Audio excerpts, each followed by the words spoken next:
Hi, and welcome back to the Drama Coach podcast. Today, I'm joined by Robyn Holdaway, an actor with strong screen experience, including Sex Education on Netflix, as well as work across the BBC and AMC. I've really enjoyed listening to Robyn online recently. The way they talk about acting, practitioners, and the craft is really detailed, insightful, and accessible. So in this episode, we talk about training, how that translates into the industry, and what really matters when you're starting out. We also explore auditions and self-tapes, and the kind of support that helps a young performer grow in a healthy, sustainable way. As always, this is about building confidence, understanding, and realistic expectations, whether you're a young performer or a parent that's supporting one. So let's get into it. Welcome, Robyn. Would you like to introduce yourself and tell us a little bit about you? I feel like you've already done a wonderful introduction. Hi, I'm Robyn. My pronouns are they, them. No, I'm just doing the introduction circle. No, I'm an actor. I'm 33, and I've been acting most of my life. I actually recently found a little certificate from 1999, which was I know, right? From sort of a kids drama group thing. So I started acting when I was probably about 4 or 5. My parents just thought I was very enthusiastic and loud. So let's put the enthusiastic loud child with the other enthusiastic loud children. And that was that. And what else to say? I mean, I loved acting. I did lots of local youth theatre, and I started the moment essentially I was able to assist. I say assist. I essentially just, like, when I aged out of the juniors, I went to the seniors, and then I just went back to juniors to assist. I don't know. I was just sort of sat there making notes or whatever. And I would do that from a very young age. And then I went to the Brit School. 14, did musical theatre, and then had a couple of years out, auditioned for drama school, doing some fun stuff, and then went to Guildford School of Acting, where I just studied sort of the classical acting. We call it straight acting, but I find that very amusing as a queer person, so I just call it. You do, yes. Sorry, I just keep making a joke about it. It's the learning. Straight acting. That's the straight acting. Yeah, and I guess what do you call it? Pure or classical acting? Just or just acting. Like, I mean, it's the thing about any kind of, and I'm sure we'll get into this, any kind of acting course is you will end up doing other skills within it, including you'll have sing or is it acting through song or whatever they'll call it, so singing for actors. You'll probably have a ballet class, you'll have a movement class. I did loads of Laban, which again I'll talk about, which was really, really impactful on me. So even if you're thinking, oh no, I don't like singing and dancing, well, you'll end up doing some if you follow professional drama education anyway. So that's kind of where I am from an educational standpoint. And then out of GSA I was signed with an agent, and I started working. I admit I worked better in the time pre-COVID, when we were slightly less based in self-tapes and a little more based in people. And that's when I sort of did things like, the classic Doctors and Casualty, and some ads and stuff like that. And then Strike, which was a bigger thing, and then did Sex Education, did Moonhaven and Infamy, which was a Polish one, which was amazing. And then between that, some theatre acting still in there. So that's me. And I make social media content, often with my wife, often about gender, mental health, and now occasionally I make it about acting and acting training that people aren't necessarily as interested. It's interesting on Instagram. People are more interested, apparently, but than TikTok. I think it's a slight age demographic thing, but I love making it. So, well, that's how I found you. I think, mainly talking about practitioners, which I'd love to dive into, because I thought you just had a wealth of experience, and it was so well explained, and it really excited me. And so I enjoyed, and I almost, find the opposite to the demographic younger than me. I actually find so much positivity on TikTok. And a little bit of negativity on YouTube, where I've been for so much longer. Only a little bit. I thought, I've really made it. Now I've got my first troll. But my daughter's generation, they find the opposite. And they find it really toxic on TikTok and really supportive on YouTube. So I thought that was interesting. I'm digressing a bit from. No, it's fine. The most interesting, the most trolls can be useful because if you have regular trolls and then they don't comment, the algorithm hasn't sent out your content. I use them as little canaries. I'm like, oh, my normal insults haven't come in. Clearly this video isn't doing well for reach. No, I'm joking. But then there's also, I think some of the cruelest comments I've had is when people think I'm a teenager and on TikTok, and they comment to me as teens to a teen.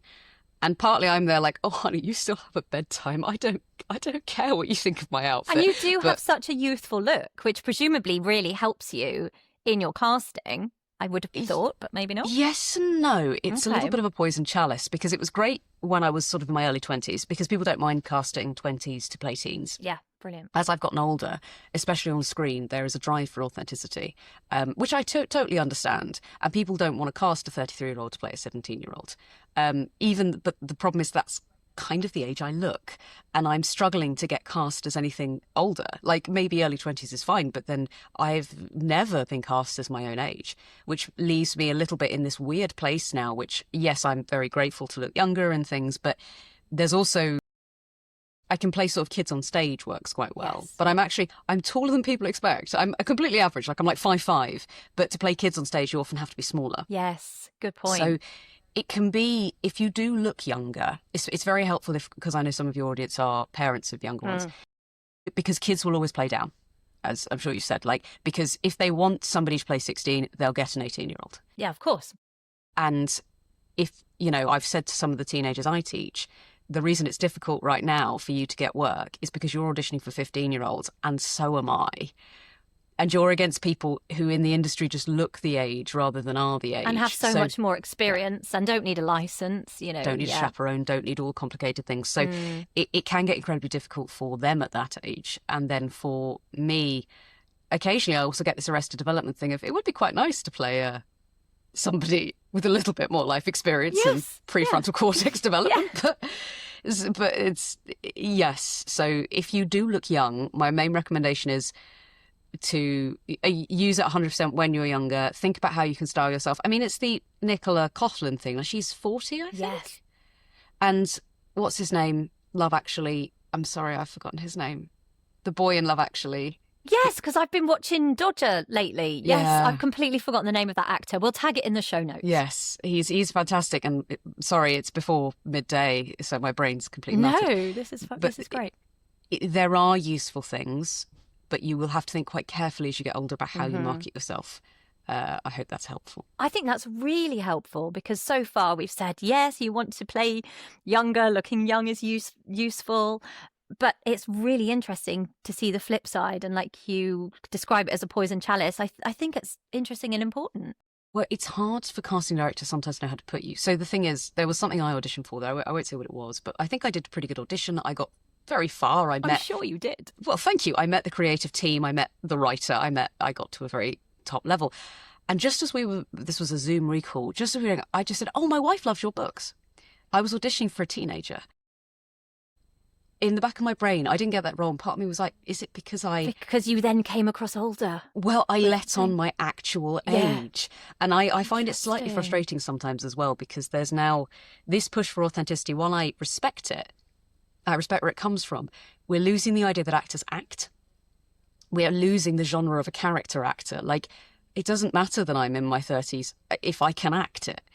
Like, when the camera stops rolling, I can be whoever I am. But if you're on stage. So I think there is a slightly, and also with full respect, like I say, I teach teens. I adore them. They're brilliant.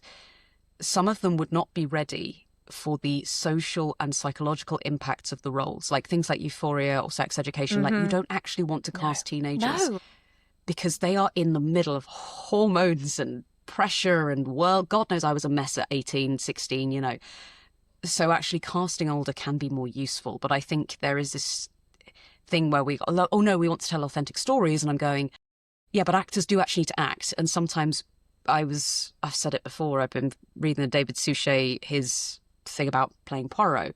These days, he would never have been cast because he was wearing padding. He was doing an accent that wasn't his own. He was playing, nationality that wasn't his own. But that's one of the greatest character performances in history. So I think sometimes casting directors have limited themselves a bit by going for actual. And obviously, I'm not saying, we should cross-cast ethnically, things like I'm not going down that route.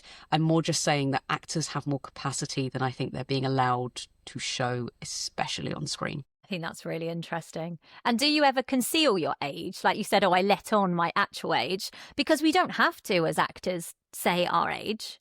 Children do a lot, but I think once you hit adulthood, you don't have to. The only time you need to, for reference anyone, is if you're trying to do an alcohol commercial, you have to be certain ages. Sure. Or gambling. Also, you need to be, just to ensure that you're sort of, if you're auditioning for a role that says, 17, you have to say, I am above the age of 18 or whatever, if that's what they need.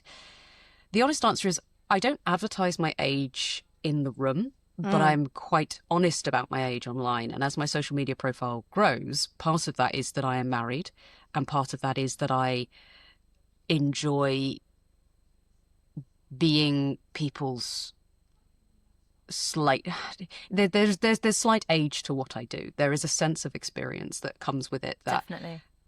I kind of can't get away from.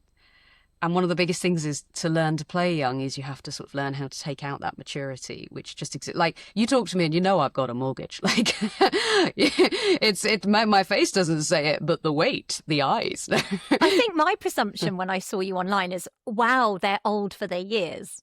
Because of things I presume you're younger by looking at you and go, I absolutely love what this person is coming out. This is full of wisdom and I love it. 33 isn't old. I just want us to reasure everyone Absolutely listening. not. That's not old in any way, but it's older than people look at me and some think I'm sort of, 20. And I'm there going, no, I've had a little bit more time than that. Yeah.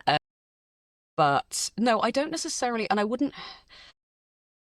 Don't advertise things that people don't ask. If you have been assumed to be something for casting, we'll talk very honestly here. If it's something you're not comfortable with, like if someone were to assume I was anything other than white, I would make that clear. No, I am white.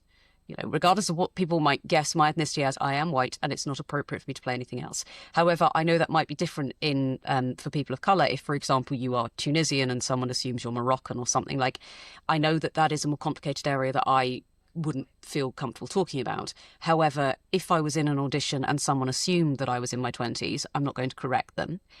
Just like if someone assumes, again, you don't want to assume a minority status if you don't have it. In the same way, if someone's like, oh yeah, you're working class, you go, actually, I'm middle class. Although it's quite frustrating, sometimes people assume I'm a lot higher class than I am, and I have to be like, no. Because you talk so beautifully. Thank you. It's vocal training and an interest in voice. But it's where you don't want to assume minority status, but if someone has assumed something about you, like your age or your weight, something like that, or your natural hair colour, like, you don't need to correct. And I think that's really useful. Thank you, Robyn. So let's go back to training then, because obviously you've had a lot of training that you've spoken about. I'm interested in the practitioners that you've used as well, and sort of any support and what was useful to you along the way. Obviously, GSA, or Guildford School of Acting, is highly regarded along with many. And I've watched students breaking their heart online recently, not getting into drama schools. And obviously, you said you trained at the Brit School first, so you perhaps very ready for that drama or skill call audition. What was that like, and what advice do you have around that? So training's a really interesting thing. When I was training, there was the Association of Drama Schools and there was a sense of prestige. I would say now it is more difficult because now that doesn't exist. And now it's hard to know that everywhere will say, oh, we're a drama school. And you're going, you're a university with a drama course. That will be a different thing. Like, I am a nerd, a massive nerd actually, and I enjoy learning. I really enjoy, it's the best way to be. But I really enjoy learning about craft. I'm not necessarily going to say if you learning about acting doesn't necessarily make you a better actor. It can make you, if you're somebody who's interested in teaching drama at school, you will need to know these things because there is a sense of needing to have an academic grounding. You do not need a strong academic grounding to still be a good actor. And I sort of want to reassure people of that, especially because I meet a lot of students who aren't particularly academically inclined and they're like, oh no, do I have to? I'm like, actually no. There is a difference, I've said, between teaching acting and training actors. If you want to teach drama, that's one thing. But if you want to train as an actor, it's different. Training as an actor is an intense thing. Like, the thing about Brit is when I was there, 14 to 16, you still do your GCSEs, but you just have more time on your strand, your chosen strand, which for me was musical theatre. And still musical theatre throughout to 18. But then when you do the college years, you're just doing that all day, every day. There's no free periods. There's no, I'll go do sports the afternoon. No, we trained. And then after school, you go and do additional things like tap or ballet or whatever you want to work on. Or you have peripatetic singing lessons. I also want to point out that Brit School is free. You do have to be in a Yes. catchment area, but Brit is free. It's part of how I was able to go. I went to GSA with Dada, Dance and Drama Award. Those don't necessarily, I don't know if they still exist, but there are ways to, if you are from a lower socioeconomic background, I just want to reassure you, there are things that exist. There are funds, there are scholarships. They aren't always as well advertised as they should be, but please don't be thinking, oh, I could never do that, especially because most drama schools these days are connected to universities, and that will just allow you to get student loans. So it is an option. So get those parents doing the research and really delving into Yes. what's out there and what's available. Yeah, Thank you. That's great. Please don't assume that these things are all paywalled. Some things are, and I think the biggest problem in our industry is accessibility to training young. So the difference between whether or not you can go to Stagecoach or Perform or just do your local youth theatre. NYT is really good for that, but again, you have to be London-based. So there will be organisations around you. And one of the things I'd say is, if you love acting, obviously you can do it through school, but a lot of people who teach acting really want students who love acting. And if you're financially in a really difficult position, if you send a message to the people who run the local things and say, look, my kid really wants to, I just don't have the fight. Do you have any scholarships? Do you have anything, or if you have a slightly older teenager, can they, I don't recommend working for free, but I do say, do you have any assisting jobs, stuff like that? Please, there are options out there, and there are even scholarship funds that you can apply for from other places. So that's Brilliant. sort of a tip. When it comes to training, one of the biggest things I've said to people is try and be a generalist for as long as you can. Don't specialise too early if you're quite young. And if you're thinking, I want to do screen acting. If you're about 12 or 13, if your kid's quite young, I would suggest don't push them too soon into something like screen, which is a specialisation. In the same way you wouldn't push them into just doing mask or just doing, let them be general. Yeah, they're get going to that want groundwork. Yes. Yeah. This is the more sort of classically European route of doing things, which is, and I think in Stanislavski's books, they talk about doing acrobatics and stuff like that, because you want to get a good solid grounding in movement, in voice, in acting skills, and, oh, hello, Fifi. Sorry, my cat's here. Oh, hello, Fifi. And in all these sort of basic things, because when I'm, what I learned from training was tools. I got multiple tools in a toolkit that I can then apply to different situations.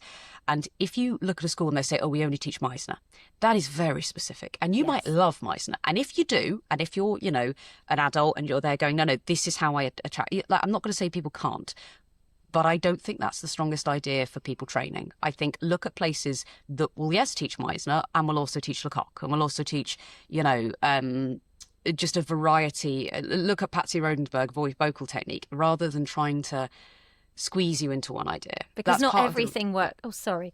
Not everything works for everyone, does it? And no. I know I've dipped into different practitioners or tools at different times or for different characters just within myself, let alone different people. So no, I wouldn't want us to say, oh, this is the best way to train. You've got to have that. People ask me, how do I train acting? I'm like, well, you train in lots of different things because there are active skills you need. So the skills I teach for my teens when they're about 14, maybe 13, 14, 15, is general physical awareness. So knowing how to move your body in space. And this is, if anyone's listening who has any physical disabilities, this is true for everyone. It's about what your body can do and how you can then, because the first thing you need to know is what your body's doing so that then you can change it to be a character. But first of all, it's awareness. It's knowing, and especially for teens, their bodies are growing different. They're like puppies. Suddenly they've got really long arms and they're like, oh God. So getting them to develop that interoception. Again, I've got a lot of students on ASD or various neurodivergencies, and getting them to tap into where their body is really important. Then as you develop that, I start bringing in things like basic concepts of Rudolf Laban's efforts, because that gives us something to describe the way they move. I love teaching that as well. I love it. And then we talk, and it's, talking about, is this a heavy movement or a light movement? And then that can be brought into acting. Is this a heavy emotion or light? And it can be brought vocally. I find that a very flexible thing to teach. But for the people who are quite sort of kinesthetically based, going in through movement can be really helpful. I also teach, the 7 levels of tension, the different elements, the Lecoq stuff, which is really good. Then on a vocal level, they really need to learn basic sort of voice premise, how to control their breathing, how to keep their like vocal health, vocal anatomy, and vocal safety, and they're not too young. I think some people hear vocal anatomy, they're like, oh, my teenager isn't, they're going to get it. You explain it on a basic level, but they need to understand the instrument they've got. They do it in a LAMDA exam, and they're often teenagers. I think it comes up in the silver medal, talking about the vocal anatomy. Yeah. And it doesn't need to be anything more than understanding where your larynx is and understanding, how air comes in and how air comes out, like stuff that they really should be able. And if they're not, I get it. But like all of this stuff, and this is skills. These are measurable, objective skills that you can kind of go, am I getting this or am I not? Then there's a lot of the softer, fluffier, subjective acting training, which comes in things like, okay, what are we going to apply here? Do we like actions and objectives? Do we like repetition? Do we like the method official? There's loads, there's more than I could say in a podcast, different approaches to training. But the other important thing is then, what are you trying to get out of it? What kind of an actor do you want to be? If you're going for screen, this is the thing of being a generalist works well. And then when you want to specialise, you just need to have an awareness of the different challenges. So I say screen acting and stage acting, it's a bit like, it's all running, except one's a marathon and one's a sprint. And you need to know how to do both. So you've got to have a good, strong body to start, like and think of it from that perspective. So if you're kind of doing screen, something I like to use is those circles of attention. And it's about where it's not less intense than stage. It's just that your energy is directed more internally than it is externally. And we talk about... I'm saying this week. Thank you, Robyn. It's all right. It's the things that one of the biggest problems I have as an actor is being too big. Like I actually am not a big fan of hyper realism because I don't think it's actually realistic. And I think we like seeing people on screen even experiencing emotions. I get a little bit sick of the whole, like nothing, but that's a personal taste. But that's the thing is, what are you trying to get? Are you trying to create a believable character, or are you doing a Berkoff play? Are you doing some weird Artodian theatre? Are you going to Punch Drunk? Are you going into something where actually you don't want hyper-realism? You don't necessarily want to be overly connecting to your character. This term I'm teaching an adaptation of the Bacchae, where characters, because it's mask work, that they are representative, not inherent. So that's a different skill set. And I think what's important as you get more experience in acting isn't just learning the skills, it's learning when to apply different skills and what is more appropriate. So my training to sorry, it's a very long thing. This is great. Oh, I'm really glad. So the things that my cat's just moved off me so I can move. The thing that I learned at first was basically just standing confidently and doing all these physical things and learning how to move my body.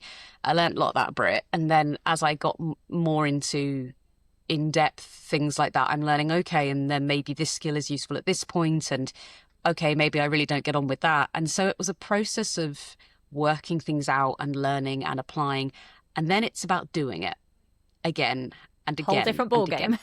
But more that the problem is that the difficulty I find with a lot of drama courses at university is the hours, because you need to be in from 9 till 5 or whatever, rehearsing and applying your technique, because repetition is, you need actual time to do stuff and fail repeatedly and work out what's going wrong and then do it right, or and if you're only in for a little bit and if it's mostly non-practical, you're not going to get a chance to do, which is why actually, so my other half went to Cambridge Uni and did English.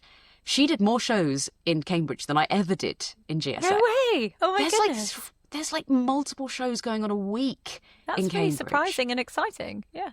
Well, because they have so many different drama societies and a theatre scene. You can go in and be a stage manager for one, maybe you're directing something else, and then you're in it. And this is what rep theatre used to give us. Rep theatre doesn't exist anymore. Yes, which is such a shame. Yeah. But if you're thinking drama school isn't for me, I respect that entirely, but you do need to train. And if you don't train, I get a little bit of a bee in my bonnet, because what happens is people get given a role, fantastic, and you'll do that one role, and then you might lose your voice. And then how do you do your next role? We just sort of pluck people off the street, say, oh, aren't they an incredible actor? See them in one role and then never see them again because they haven't got anything to fall back on. Like, training is what you fall back on when instinct fails. You might have fantastic instincts and feel like, I'm never going to need any of this. There will come a role and you'll be so lost and you need something to fall back on. But what that is, that might be that you fall back on your books, or it might be fall back on experience because you have gone and done a show every, as many as you can, and you've played loads of different roles, and you've had that personal process of, and this is something I tell everyone to do, what worked, what didn't work, what you're doing differently next time. Make notes of it. Don't just, be almost scientific in your method. Treat it like an experiment rather than kind of going and just being like, oh, that was great, wasn't it? Why was it good? I think What did parents you can do? do that with their young, because there's quite a lot of Yes. younger children going into particularly screen acting. But again, like you said, try to say, do a bit of everything. But the parent can then do that as a little exercise with the child. Yeah. What went well, what didn't, what we're going to do differently next time. So basically. Keep a little and notebook or something. Yes. I'd say, again, my kids, all the ones I teach, last 15 minutes of every session, we do the basic questions I ask. What have you done? What are you proud of today? What do you think you've done really well? Or for little ones, it can be, what do you want to tell parents about when you get in the car? What's excited you today? What are you pleased with? And again, that phrasing of what are you proud of? It doesn't matter what I'm proud of. What are they proud of? And sometimes, and I reassure them, I'm like, well, what did you enjoy today? The answer can be, I had a really good bit of food for lunch. Like, you're just trying to encourage critical thinking and analysis. Yes. And then it's, what would I change for next time? Especially for little ones, because you don't go, what did I do badly? Because then suddenly you did it bad. What am I going to do differently next time?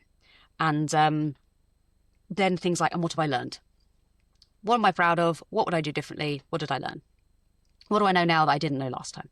And keeping just even those three questions, as they get older, you can ask for more critical analysis, things like that. You can sort of do things like, okay, why didn't this work? What did you like of somebody else's performance? Stuff like that. That stuff can all be in there. But for just little ones, those three questions will do.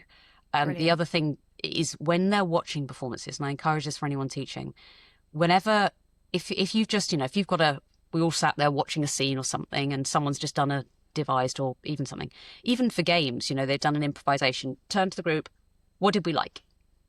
At first, what did we like? You don't need to ask them for critical feedback, especially at the beginning, especially because the people who are willing to give critical feedback may not be the ones you want to hear from early on. So what did we like? Then, as they get more confident giving this feedback, what would we change? And you ask the group about other people's performances, but you have to create a really safe and vulnerable environment before you can do that. But even in audition workshops where we audition kids for the thing that I'm doing, I even ask them, what did you like about that performance? Because the ability to analyse your work and others' work is what will make the difference in your acting. That's what breaks through a plateau. If you're like, I'm not getting any better, you have to analyse why. And sometimes the answer is because you're overthinking. Hate that note. Yeah. And the answer, I've had actors, including myself, where actually the biggest thing you can do is work on relaxation work and clearing your brain. Mm-hmm. But for people who aren't necessarily overthinkers and who are struggling, that critical analysis process can be really helpful.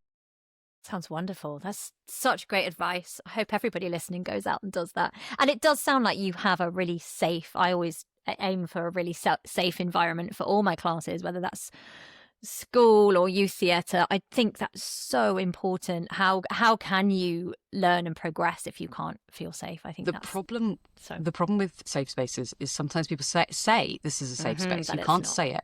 You have to earn it every single time they come in, and you have to fight for a safe space. If someone is making your space unsafe, then you need to deal with that. You need to deal with it, not them. You need to. And there's basic things I do, like I have chill out chairs where even from a young age, I say, if at any point you feel overwhelmed, you don't want to join in, go sit on the chill out chairs. If you're there for more than 5 minutes, I'll check in. But that is about self-regulation. I have a box of stim toys. I have a box of useful stuff. I really recommend this for youth theatre directors and things. It's things like period products, hand sanitizer, deodorant, tissues, stuff like that. And I say you can use as much as you like. Just if it runs out, let me know. It's about creating that sense of trust. It is more difficult, I acknowledge, in schools and places where they are not choosing to be there. That is a different thing. But I also create a contract with all of my classes that they sign and I sign, which says my responsibilities and their responsibilities. And if the contract is broken, my disciplinary thing is, okay, the first thing that happens is we talk. Then we work out what's the contract wrong. And then we go, okay, how do we help you? And then if you need to, you bring in other people. But creating a space that feels safe and vulnerable is one of the biggest things that you as an acting teacher can do, but you have to keep doing it. You can't rest on your laurels and assume, oh, it was safe last, safe last week. You can't have an off week. No. No, it's also the moment you shout, you break it. This is so difficult because I've been there. And I struggle. I actually really struggle with discipline in groups where I do have people who don't want to be there, because my reaction is then leave. Like I'm like, either be here or don't. But I always don't. The moment you turn and you shout at somebody, you've broken a type of magic. They stop trusting you. And I admit, by the way, obviously if you're shouting stop because someone's in danger or something, that's different. Yes, but if you turn and I'm big, you're small to a kid, if you're having to do something like that, just take them to one side, take them out and do that privately. If you snap in front of a room, getting that trust back is so hard. And they'll see you on an off day. And if you have an off day, the biggest thing I can say is just admit you were wrong. Just do the thing of, I'm so sorry, team. I'm emotionally really dysregulated today. Like, this isn't a good day. This isn't who I want to be today. Thank you for your patience. And treat them with respect. Because then they go, my teacher's human. Yeah, there's something learnt there, isn't there? Oh, this is great. I hope there's some teachers listening as well, because we do have teachers on the YouTube channel, so this will be really useful.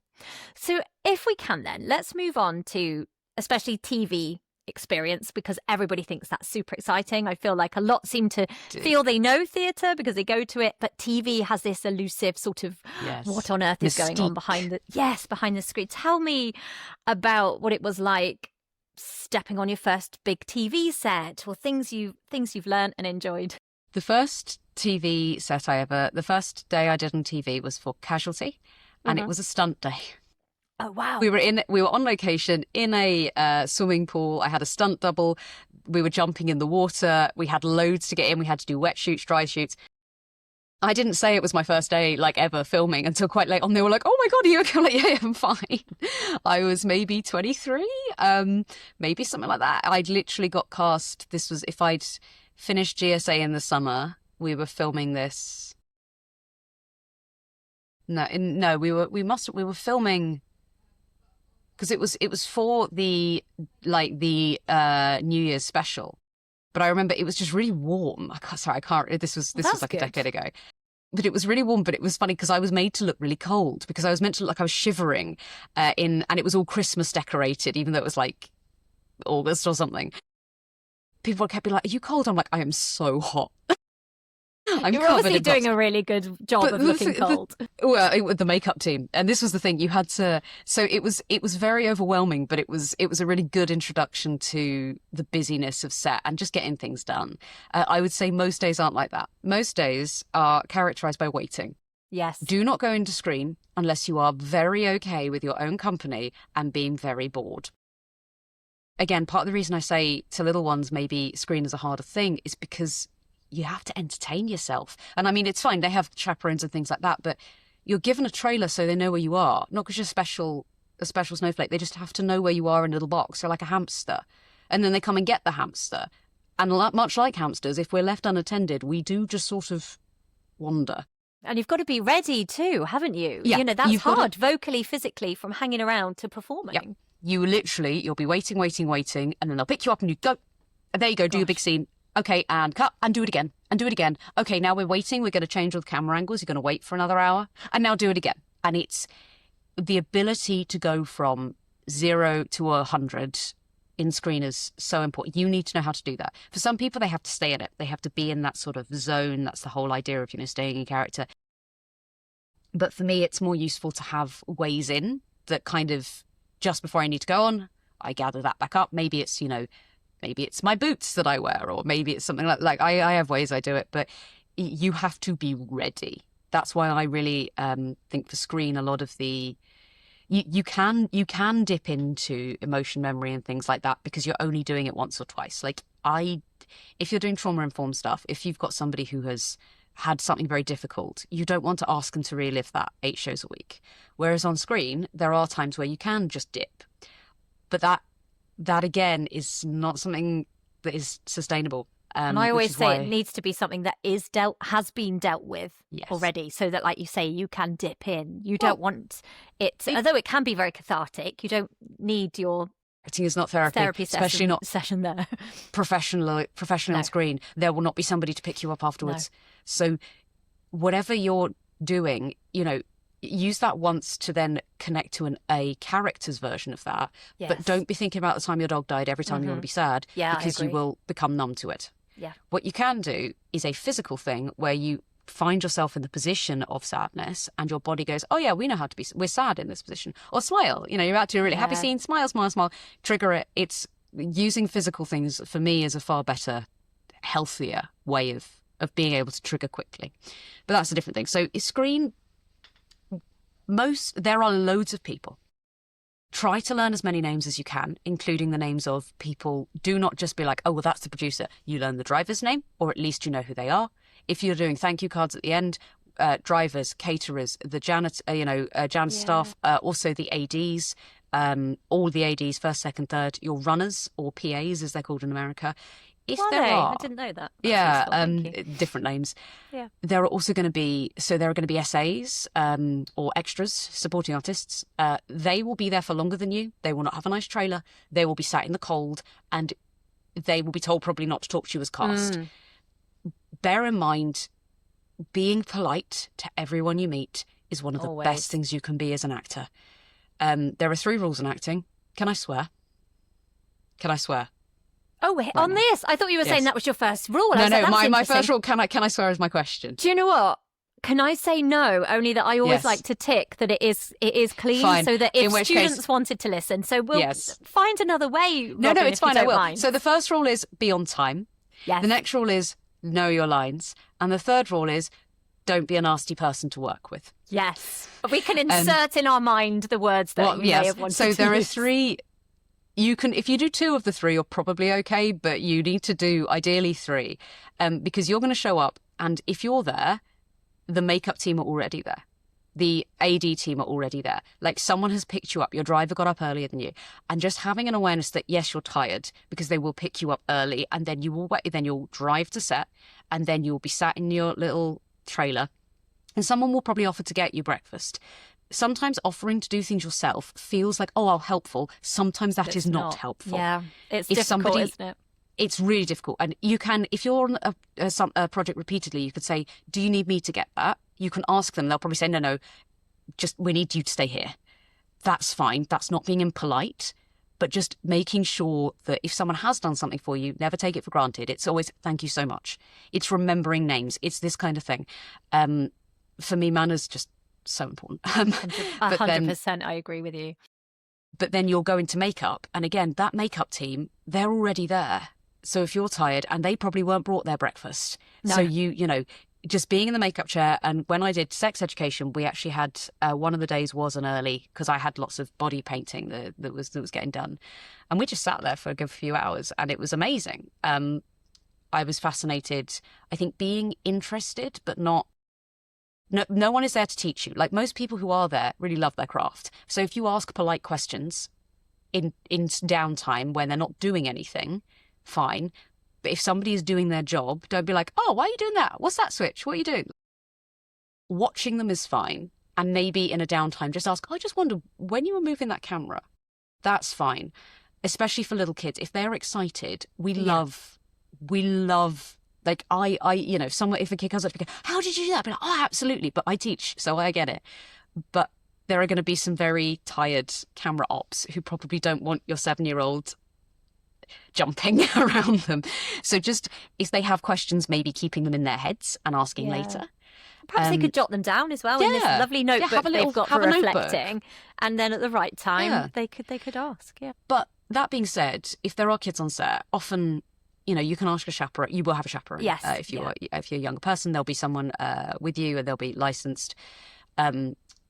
So there will be so much going on, and you won't understand half of it. Try and, if you can, learn the hierarchy of different sections. So you have the lighting section is run by the gaffer who has their sparks and electricians and things.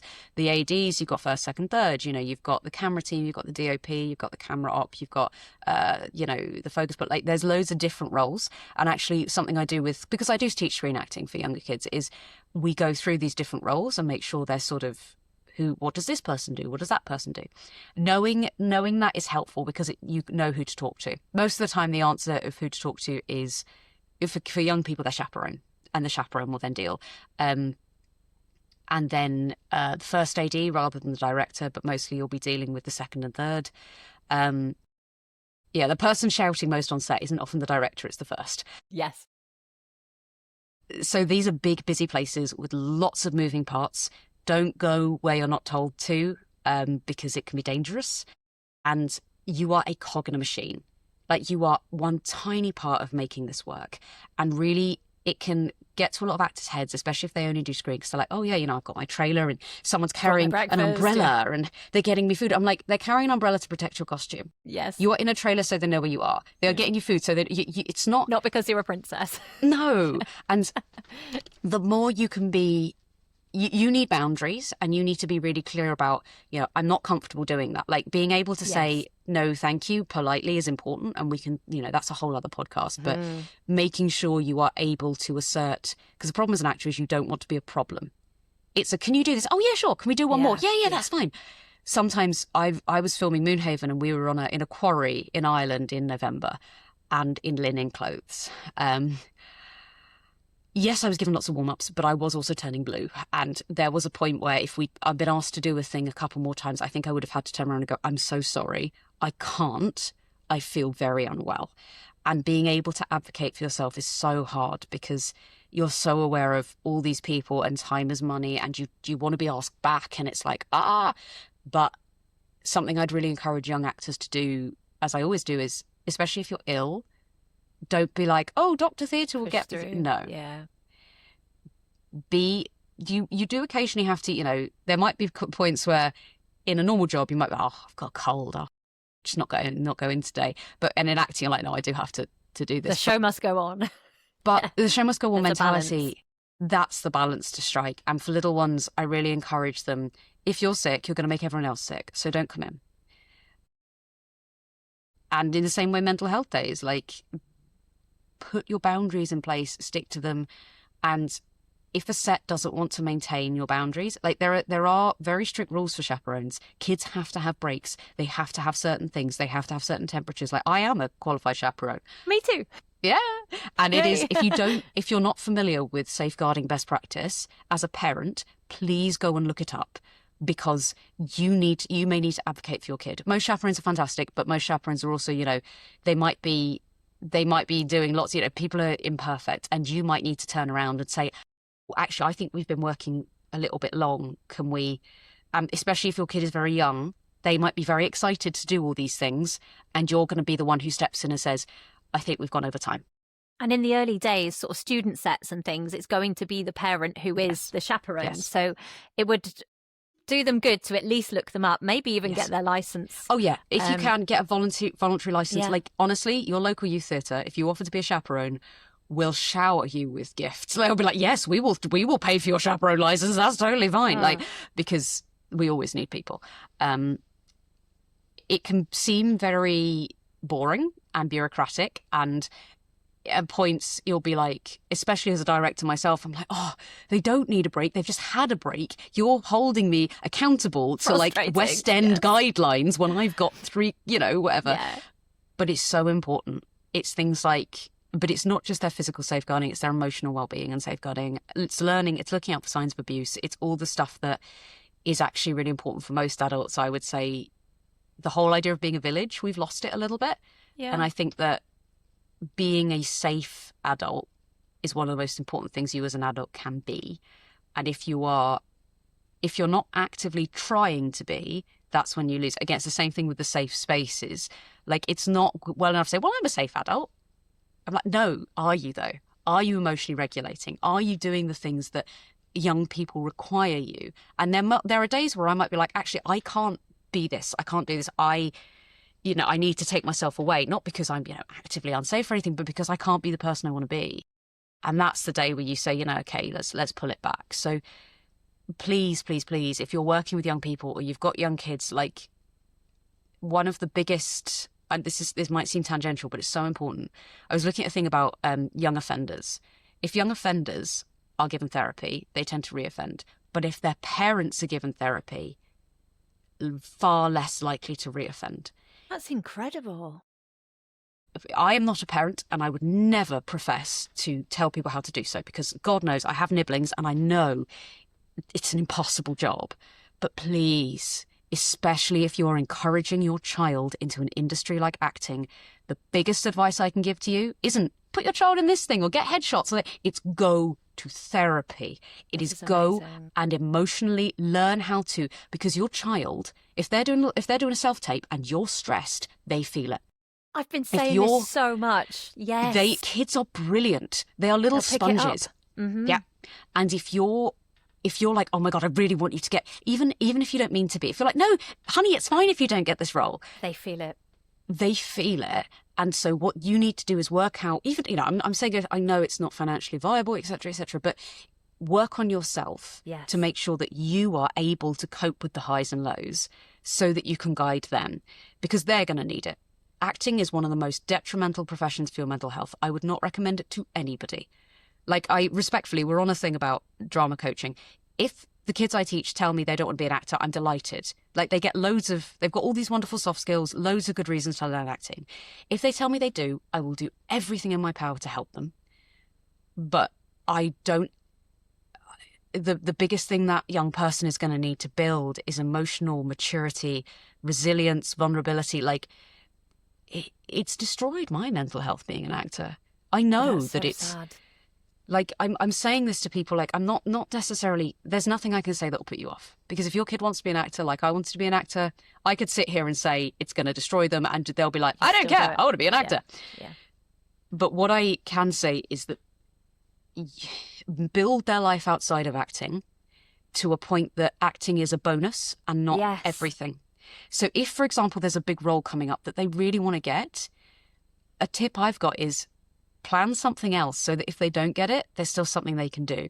I talked about this in a solo episode, actually. So, you've given me goosebumps touching on this, because but this is so the part that, if I was up for a role that I would have loved, but if I'd got it, it meant I wouldn't get to teach the really cool thing that I'm planning next term. Or, if I get this thing, I don't get to go to my friend's birthday. Like, a win-win. You try and build a win-win. Yes. And it's just because otherwise what will happen is the level of disappointment is so high that for a little one who is struggling, they will look to you to learn how to feel. They will mirror you. And if you're there going, also don't pretend. Don't be like, oh, it's fine, we'll get the next one, because they're going to feel disappointed, and you need to be there to allow them to feel the grief. That grief then needs to process. You need to be able to say, yeah, it's really sad we didn't get that, isn't that? What do we want to do about that? And don't just try to do the very toxic positivity thing that exists in our industry, which is, well, on to the next. I'm like, no, this is sad. We are sad now. That's okay.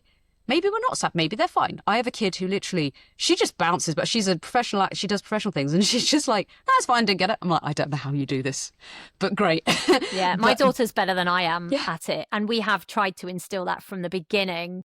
And we had one of our actor friends as well saying, oh, I'm a bit worried about her. And we're like, no, she is cool. She is fine. And a lot of the stuff, especially with self-tapes now, as she said, she doesn't fall in love with the people so much. She just does it, sends it, forgets about it, which is so much easier in that respect. I envy your doctor. What a great mentality. And the thing is, people tell you to have that mentality, but also don't feel guilty if you can't. And this is for anyone listening who is doing it. Like, it's okay. And it's so true, because the tapes that you don't care about are the ones you do best at, and that's horrific, because you can't not care. Of course you care. No, yeah, she does care, but I think she said when she meets people, I think she said, I fall in love with them, not in a weird way. And I was like, I know what you mean. You feel connected. Yeah. And it feels more tangible, so therefore more disappointed. Yeah. But I mean, I really struggle with that. I do them. But I miss in person. I feel like I can tell you I did better in terms of booking from in person than I ever do from self-tapes. And I've actually done, I'll link it to you, an entire self-tape guide for caregivers, which is it breaks down everything from, I mean, it's for the place I teach, the Actors Company, but it's relevant for anyone because it breaks it down from the email you get from your agent about the thing, what to look out for. Then Is that the Actors Lounge? I do teach Actors Lounge, but actually this is for YAC. For them. Ah. So Young Actors Company. We'll pop all of this in the show notes for people who are interested. Yeah. Well, anyone Cambridge-based, I teach for the Actors Lounge for adults and Young Actors Company for kids. And I'll put this in. I'll send this to you. It's a really. It took me, however long to make, and it breaks down how you do the setup, where your eye line needs to be, and it also has a whole section of troubleshooting. If your young actor is seeming to be too big, what do we suggest? Or if they're not, it being, so I've got troubleshooting. And then I also do a little bit about after, what to expect, you're not going to hear back, or how do we emotionally manage the person we're working with? So I've done a little bit of that, and it's just so that I don't rehash it, but I'll send that to you if that's amazing. Helpful. Is that something that people could access who are listening it's just to on this? YouTube. Is this something? Okay, brilliant. Free on YouTube. Great. We'll put that link in. That sounds like absolute gold. I'm really bad at charging people. That one I did get paid to make for the company, but generally people will ask, like, this podcast things. I'm terrible because people are like, you should charge for that thing. I'm like, no, I'm the same. Free I put it out there. I information. like to help people. That's why I do that. What you? Yeah. My mum keeps saying you don't get paid for this. I'm like, no, but kind people also come and not get paid for this, and hopefully together we help people. Well, that's the point. Again, the thing about drama training is access. It's not necessarily. It's about, for me, it's early recruitment, because by the time you get to drama school, the sad fact is that most people who do acting that I've seen are female. They're often middle class and white, and that's sort of the biggest demographic. But of course, drama schools don't want to just pick from one demographic. No, they're going to go, and it's the only boy in the class syndrome as well. Is if you are a boy in acting, you've got better chances. Yeah. If you're from any underrepresented demographic, you might have better chances in different areas, because it's less saturated, just because there's less competition, not because. I'm not saying, it'll be easy if you're this or this. It's nothing like that. It's just knowing where. But then the problem is, when we have training access routes? Again, like people say, we want more working class actors, and I'm like, and are you creating spaces for them to train for free in working class communities? This is the problem. You're not giving it from this basic level. So by the time you get to drama school, when people are 18 or whatever, these actors haven't been, even if they auditioned, they haven't had the same skill level because they've not had the practice. So for me, doing stuff like this is so important, because we reach those communities. Like, for example, South Asian actors are so underrepresented. There's massive population, and in the UK compared to, other demographics, etc. And yet we never see them. And I get really frustrated at things like this, because I'm there going, we're not working within the communities on a basic level to provide the information to get these people to encourage people into acting. And again, it's happening now it's happening in every place, is that essentially the arts are being discouraged in favour of other things. Ugh. And I'm like, no, you need the soft skills. Yes, it's the thing the machines can't do. Yes, absolutely. I've got a whole episode coming up, I think, about AI in the industry and pros and cons. That's what happens when you another time. When you don't support the arts, but you do support STEM, of course you've got people saying, we'll get the computers to do it for us. I'm like, no, you get the people to do that. But like I say, it's part of why I do encourage, if you are an actor in a position to support other actors. Like, I've got an auntie, she's not in any way related to me, but she's my auntie. She was someone who taught me at drama school, who I occasionally message and go, Lou, I don't know what I'm doing with my life. And she's like, it's okay. And she's an actor. Brilliant. And I aim to hopefully be that for some of my kids. If you are a safe, and I say this genuinely, make sure you're up to date with safeguarding, all the stuff we talked about. Remember, you're not necessarily a friend. Like, you can become a friend, obviously, but you're in a position of power. You are a mentor. Like, doing that for people, especially, I'm queer, I'm non-binary, and being able to support people within perhaps your specific community or your area or stuff like that. Like, it doesn't have to be, I could work. I can work with straight people, I promise. Of course you can. But I'm more saying that, like, if you are part of, if you can advocate for that, are you a horse rider? I don't know. If you can work with people from your world to help them, it's one of the most I think, rewarding, volunteer, look for charities you can work for, because actually especially as an actor, especially for mental health, sometimes you feel very isolated. And even when I was doing the best I've ever done in acting, when I was earning money just from acting, I was in that 2%. My mental health wasn't great still, because you don't spend most of the time doing it. You spend most of your time waiting or doing other things. And so I started connecting with my community. I started volunteering for some local youth groups. I started, creating my content. I started trying to give back, because again, sorry, I know we're going slightly over time, but it's totally fine. The book Lost Connections, or Connections, as a one. I don't always recommend.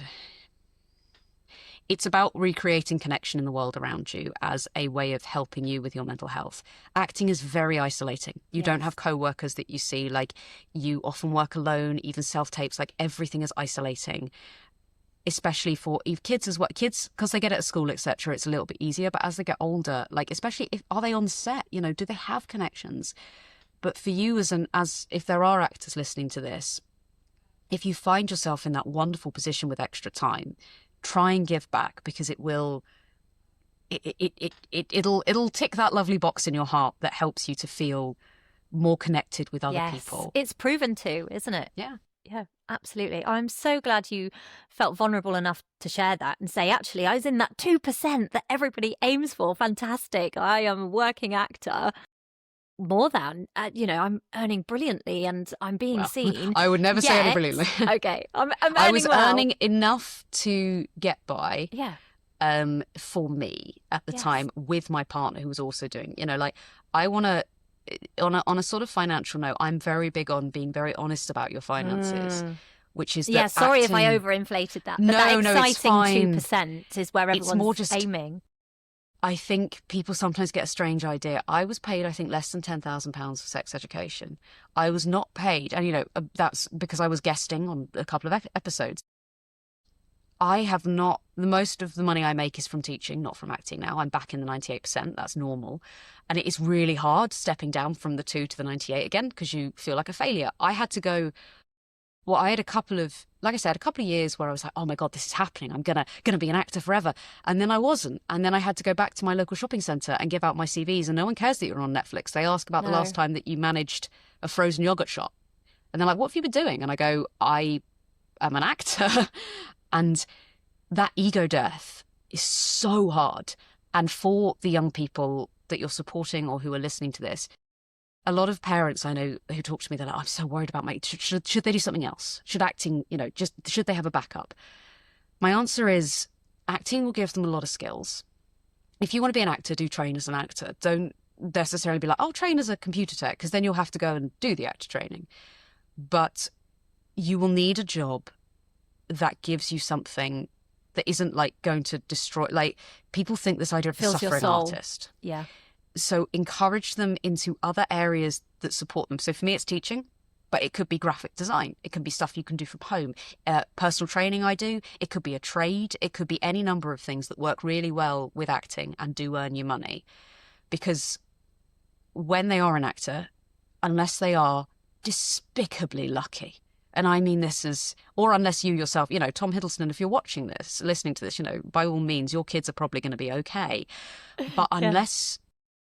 And likewise, there are probably going to be parents listening who could support, financially support their kids. And I respect that. That is a position that you might find yourself in. But for the vast majority, my parents don't pay my bills. They haven't. I moved out and I've been paying my rent and now my mortgage. And I've been doing that on my own. And my friends around me are in different financial positions. I haven't been on holiday since 2019. I actually, yes, I have the house, which we got mostly because my wife has a corporate job. And like, your kid will have to be used to not being in the same financial position, not having the same stability, not being able to get the same car that maybe their friends are getting. And I think that's why they're discouraged by there are a lot of parents that say you won't, or you will follow your backup option first and acting after, which can equally cause mental distress. It's so hard, isn't it, to find the balance? You don't want to. You only get one life. I recommend leading it. But for you, I did a podcast with 98% talking about and what to do when you're not acting, like acting non-acting jobs. And 98%, lovely podcast. If they're not, Yes, if you're not I was listening, about to say that. Yeah, and talk to Alexa, fantastic Yes. person. But your kid or you as an actor need to decide how okay you are, not with financial hardship. No one should be in financial hardship, but with not being financially stable in a way that a different job can be. If you're somebody, and be honest with yourself, if you need the latest iPhone, if you need to be in that position, then acting will be a struggle, and you will probably have to make sacrifices in certain places, and that might not be okay for you. I am okay. I don't really care for wearing fancy clothes, or my car is always secondhand. I don't need that level, but some people do, and there's no judgment here. But if you do, you're going to need another avenue of support. So I'd say with your kid and their expectations, just like, they shouldn't ever accept, you being housing insecure or being hungry or being, I'm not saying you should be living in abject poverty, but acting will not bring you fame and money. It will bring you the occasional chance to do the job you love. And some people make a living on it, but most don't. And you have to be realistic. And that doesn't mean that you should discourage your kid from ever doing it. It just means, and likewise, if your backup plan is a full-on career, you won't be able to do both. Have a backup that works with acting and that you're in control of, I think, is the idea, that you can drop everything and go to an audition. Yeah. I think that can work. But learn about flexible work. Learn about different. There are so many jobs that you don't know exist that can work really well. So when you're talking to your kid about careers, think outside the box.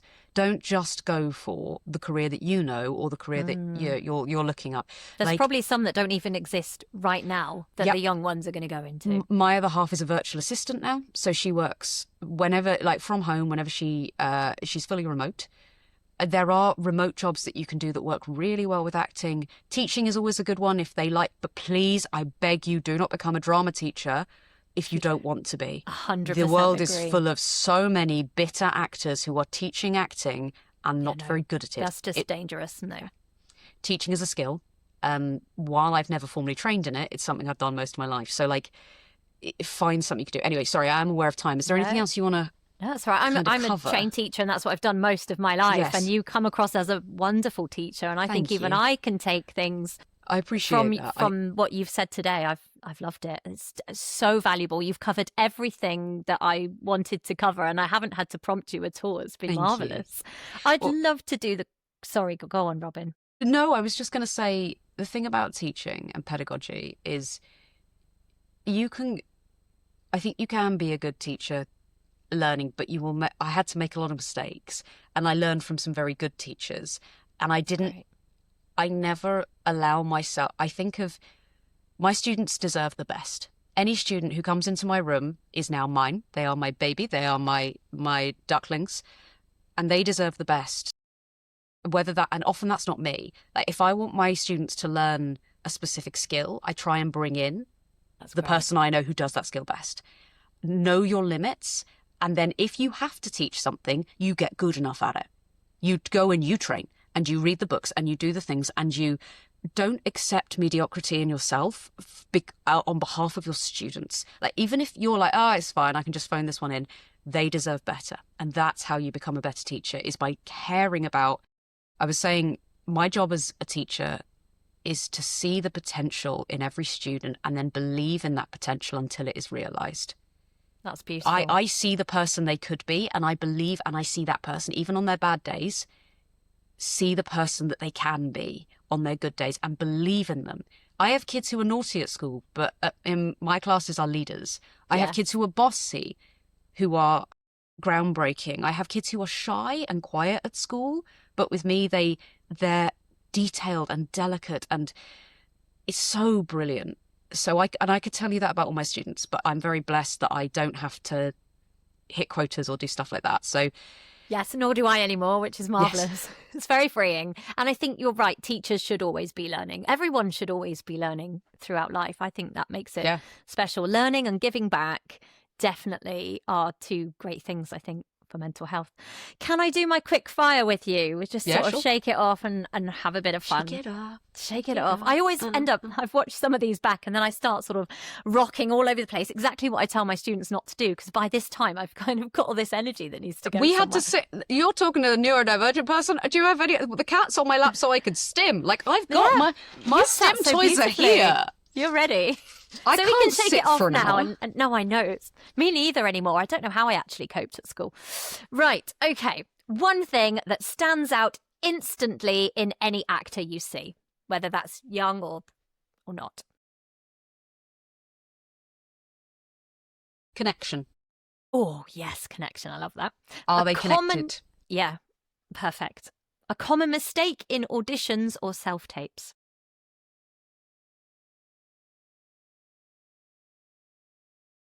I love how considered you are. No, I've got two of them. One of them is... Give me two. One is you need to take the air out, not picking up on cues. It's just... And leaving too much space, the way I've just done. It feels very unnatural.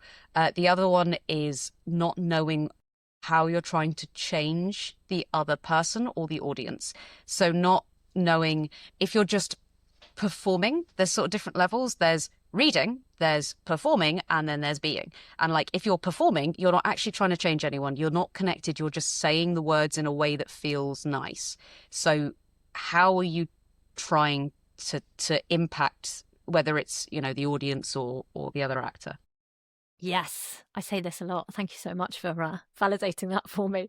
One thing you wished you'd known during training.